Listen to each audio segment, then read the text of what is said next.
Fallout New Vegas was developed in just about 18 months, and somehow it ended up being one of the most respected RPGs ever made. But when you actually look at how it was developed, this game should not have worked at all. Like seriously, most modern AAA games take about 4 or 5, sometimes even 6 years to make. And then you have Fallout New Vegas built in a year and a half on an already existing engine, with heavy limitations, crunch, and expectations from a massive franchise, and yet it still ended up becoming a fan favorite in the Fallout series. So how did that happen? Because the story behind New Vegas is way more interesting than people realize.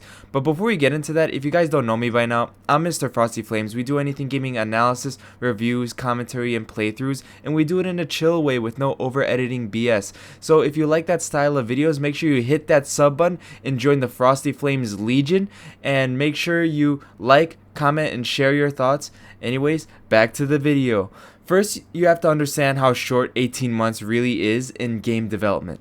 Most games are still in pre-production at this point, but New Vegas wasn't just starting. It had to be built, written, designed, tested, and shipped in that time. So that means all the great things that you see in New Vegas was made in like 18 months.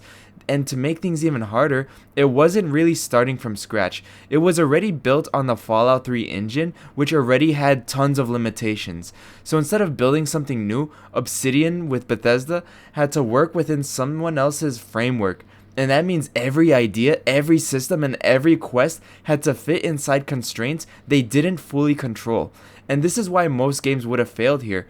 Because under normal circumstances, this is where a game falls apart. You'd expect like things like rushed writing, shallow quests, broken systems, and missing content everywhere. And obviously at that time it was 2000s, right? So games were shorter, they needed less development time than now. But still, with that amount of time, you would still expect those rushed stuff and broken games coming out. But somehow New Vegas avoided collapsing under that pressure.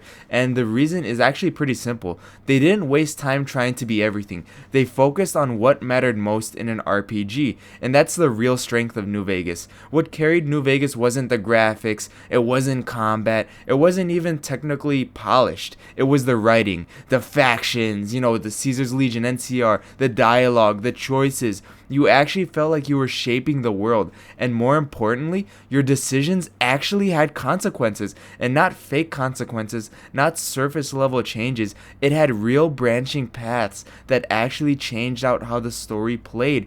And that's where Obsidian really showed their strength. They didn't try to compete with Bethesda on scale, they competed on depth, and it worked out better and wonders. And at the time it was good. It was something akin to maybe like Mass Effect. And also, to understand why New Vegas worked, you have to understand the difference between Bethesda and Obsidian.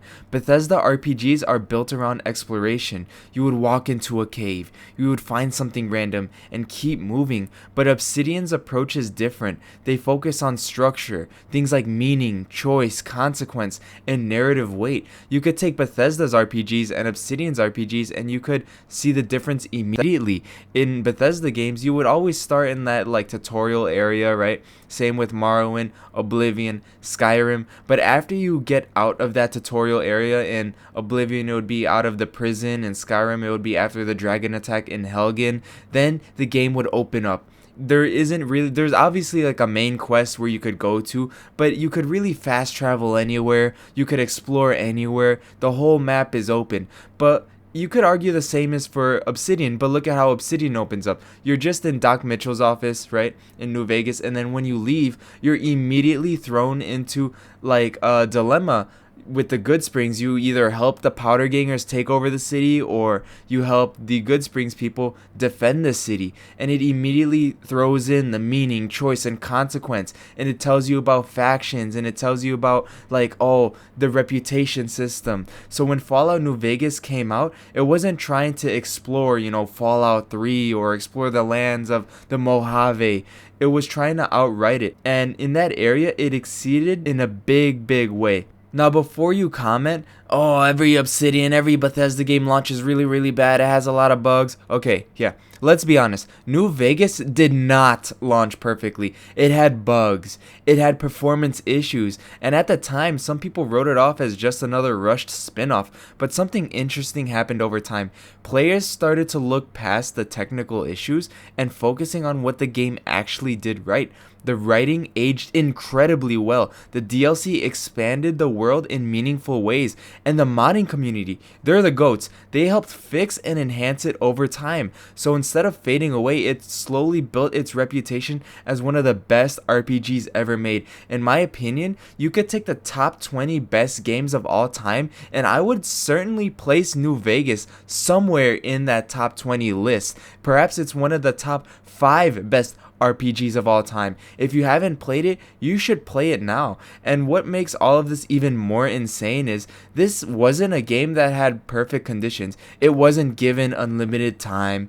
It wasn't built with modern tools. It was basically a high pressure project built under tight constraints, and it still ended up being remembered fondly than many games with 5+ year development cycles. That alone says a lot. And when you look at the best Fallout games, New Vegas is debatably the best Fallout game that ever came out. A lot of players like to agree with that, and some disagree. Some people say it's Fallout 3 or Fallout 4 rarely, but Fallout 4 and the other ones are kind of like where Bethesda was going downhill. So I believe and I would stand by the case that Fallout New Vegas is the best Fallout game, and ironically it wasn't really made by Bethesda. And I kind of want to backtrack now and go back to the modding community because I can't give them enough credit for what they've done to this game. Because when New Vegas came out, players didn't just move on. They started manually fixing, expanding, and rebuilding parts of it themselves. From bug fixes, to visual upgrades,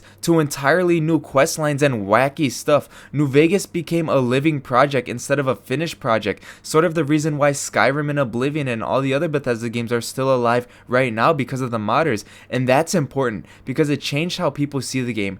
Instead of being remembered as a buggy rush release, it became remembered as a game with unreal potential that the community helped realize over time. And honestly, very few games ever get that second kind of life. And the thing is, Bethesda usually like to release their games buggy and have their modders fix it. That's still unacceptable, but the modders really do save the game. And another interesting thing about Fallout New Vegas is that it actually had a lot of cut content. But this is the weird part about it actually. In most games, cut content is really a bad sign. It usually means the game is incomplete or rushed in a way that hurts the final product. But in New Vegas's case, a lot of what was cut wasn't missed in the same way, because what did make it into the game was already so strong in terms of writing and faction systems that even a slightly incomplete world still felt rich and full of choice and dialogue and plenty of interesting NPCs. And over time, modders basically expanded on what was already there, which means the game didn't just survive its cut content, it really evolved because of it. So instead of feeling incomplete, it actually became a foundation that people kept building on for years and years to come. So when people talk about Fallout New Vegas today, they aren't just talking about nostalgia. They're talking about a game that shouldn't have worked, but did. And because the right people focused on the right things under impossible conditions, that's why New Vegas didn't just survive its development. It sort of defied the odds and just been something that it shouldn't have been. And I know this isn't my usual video, but I just thought I'd shed light on Fallout New Vegas because it really is a great game and I love it so much. So I just wanted to make a short little video on it talking about its development cycle and why it really defied the odds and became the best Fallout game without even trying to be the best. You know, it's like an accidental best Fallout game because all the other Fallout games had so much better conditions and should have been great, but they just weren't. So this is really what Fallout should have been like. It should always be like this with the factions and everything, but it seems Bethesda is downhill now, so I really hope that we get a remaster of New Vegas or something, but you know, I doubt it. Anyways, that's just my take on it. Let me know what you guys think down below. Do you still play Fallout New Vegas? What's your favorite faction in Fallout New Vegas? For me, I like Caesar's Legion. I don't really support their actions, but I do like the concept of having a Caesar's Legion, hence why my channel is the Frosty Flames Legion. Anyways, thank you all for watching. Subscribe and join the Frosty Flames Legion. Mr. Frosty Flames out. Ciao.